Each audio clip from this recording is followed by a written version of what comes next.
بسم اللہ الرحمن الرحیم۔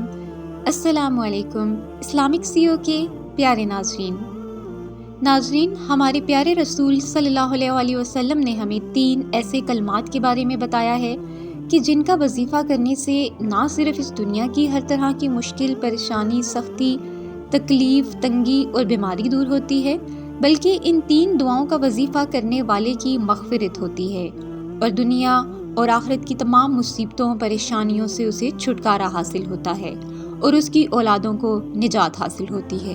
وہ کلمات یہ ہیں۔ بسم اللہ الرحمن الرحیم۔ آغاز کرتے ہیں۔ السلام علیکم ورحمۃ اللہ وبرکاتہ۔ پیارے ناظرین، بخاری مسلم میں حدیث ہے کہ کسی بندے کو یہ لائق نہیں کہ وہ یہ کہے کہ میں یونس بن متی سے افضل ہوں۔ یہ نام ممکن ہے آپ علیہ السلام کی والد کا ہو اور ممکن ہے والدہ کا ہو۔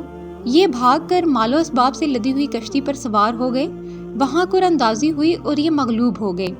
کشتی کے چلتے ہی چاروں طرف سے موجیں اٹھیں اور سخت طوفان آیا، یہاں تک کہ سب کو اپنی موت کا اور کشتی کے ڈوب جانے کا یقین ہو گیا۔ سب آپس میں کہنے لگے کہ قرع ڈالو، جس کے نام کا قرع نکلے اسے سمندر میں ڈال دو تاکہ سب بچ جائیں اور کشتی میں اس طوفان سے ہماری جان چھوٹ جائے۔ 3 دفعہ قرآن اندازی ہوئی اور تینوں مرتبہ اللہ کے پیارے پیغمبر حضرت یونس علیہ السلام کا ہی نام نکلا۔ اہل کشتی آپ علیہ السلام کو پانی میں بہانا نہیں چاہتے تھے، لیکن کیا کرتے، بار بار کی قرآن اندازی پر بھی آپ علیہ السلام کا ہی نام نکلتا رہا اور خود آپ علیہ السلام کپڑے اتار کر باوجود ان لوگوں کے روکنے کے سمندر میں کود پڑے۔ اس وقت بحر افضل کی ایک بہت بڑی مچھلی کو اللہ سبحانہ و تعالیٰ کا فرمان سرزد ہوا کہ وہ دریاؤں کو چیرتی پھاڑتی جائے اور یونس علیہ السلام کو نگل لے، لیکن نہ تو ان کا جسم زخمی ہو اور نہ کوئی ہڈی ٹوٹے۔ چنانچہ اس مچھلی نے پیغمبر علیہ السلام کو نگل لیا اور سمندر میں چلنے پھرنے لگی۔ جب یونس علیہ السلام پوری طرح مچھلی کے پیٹ میں جا چکے تو آپ علیہ السلام کو خیال گزرا کہ میں مر چکا ہوں، لیکن جب ہاتھ پیروں کو حرکت دی اور ہلے تو زندگی کا یقین کر کے وہیں کھڑے ہو کر نماز شروع کر دی اور اللہ سبحانہ و تعالیٰ اس جگہ مسجد بنا ڈالی جہاں کوئی نہ پہنچا ہوگا۔ 3 دن یا 7 دن یا 40 دن یا 1 دن سے بھی کم یا صرف 1 رات تک مچھلی کے پیٹ میں رہے۔ اگر یہ ہماری پاکیزگی بیان کرنے والوں میں سے نہ ہوتے، یعنی جبکہ فراغی اور کشادگی اور امن و امان کی حالت میں تھے، اس وقت ان کی نیکیاں اگر نہ ہوتی۔ ایک حدیث بھی اس قسم کی ہے کہ جو عنقریب بیان ہو گئی انشاءاللہ تعالی۔ سیدنا ابن عباس رضی اللہ تعالیٰ عنہ کی حدیث میں ہے، آرام اور راحت کے وقت اللہ سبحانہ و تعالیٰ کی عبادت کرو تو وہ سختی اور بے چینی کے وقت تمہاری مدد کرے گا۔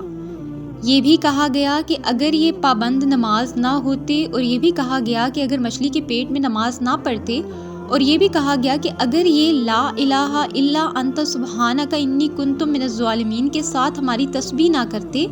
چنانچہ قرآن کریم کی اور آیتوں میں ہے کہ اس نے اندھیروں میں یہی کلمات کہے اور ہم نے اس کی دعا قبول فرما کر اسے غم سے نجات دی، اور اسی طرح ہم مومنوں کو نجات دیتے ہیں۔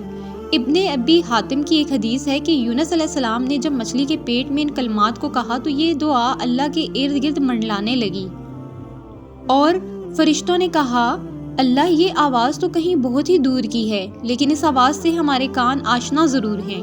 اللہ تعالیٰ نے فرمایا، کیا اب پہچان لیا یہ کس کی آواز ہے؟ انہوں نے کہا، نہیں پہچانا۔ فرمایا، یہ میرے بندے یونس کی آواز ہے۔ فرشتوں نے کہا، وہی یونس جس کے نیک اعمال اور مقبول دعائیں ہمیشہ آسمان پر چڑھتی رہتی تھی؟ اے اللہ، اس پر تو ضرور رحم فرما، اس کی دعا قبول کر، وہ تو آسانیوں میں بھی تیرا نام لیا کرتا تھا، اسے بلا سے نجات دے۔ تو اللہ سبحانہ و تعالیٰ نے فرمایا، ہاں میں اسے نجات دوں گا۔ چنانچہ مچھلی کو حکم ہوا کہ میدان میں یونس کو اگل دے، اور اس نے اگل دیا، اور وہیں اللہ سبحانہ و تعالیٰ نے ان پر ان کی کمزوری اور بیماری کی وجہ سے چھاؤں کے لیے کدو کی بیل لگا دی، اور ایک جنگلی بکری کو مقرر کر دیا جو صبح و شام ان کے پاس آ جاتی تھی اور یہ اس کا دودھ پی لیا کرتے تھے۔ تفسیر ابن جریر الطبری۔